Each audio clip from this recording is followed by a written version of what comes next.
Anyone questioning the impact of yet another day of protests in our area against the death of George Floyd need only look to Newark, New Jersey. What do we want? When do we want it? Where a large, peaceful crowd gathered Monday, first in front of the Federal Building on Broad Street. No racist! No justice! No peace! Before going mobile with their message of justice, accountability, and change. The transformation from outreach groups that are sympathetic to local community groups instead of a, say, militarized police department that sees the communities they're policing as an opposition. Newark Mayor Ras Baraka is apparently listening. I think it's an opportune time for us to do the things that we need to do and just go all the way with it. But the most aggressive aspect of the ordinance targets white supremacy, banning racism on the job for city employees. And for good measure, it adds a see something, say something requirement to report racism or civil rights violations.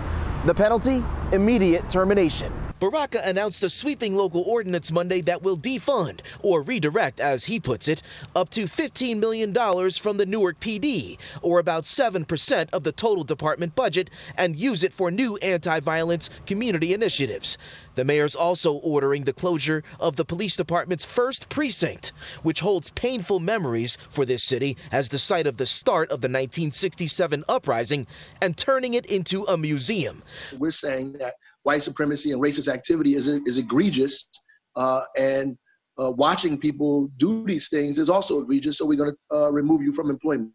Mayor Baraka cites a recent state Homeland Security report assigning a high threat level for white supremacy. We want an end to the unjust murder of civilians by police. Civil rights activist Larry Hamm, who's running for U.S. Senate against incumbent Cory Booker and who's organized some of New Jersey's largest George Floyd protests, says there is no better time to seek major reforms. People have demonstrated demanding justice for George Floyd in more than 100 cities and towns in New Jersey.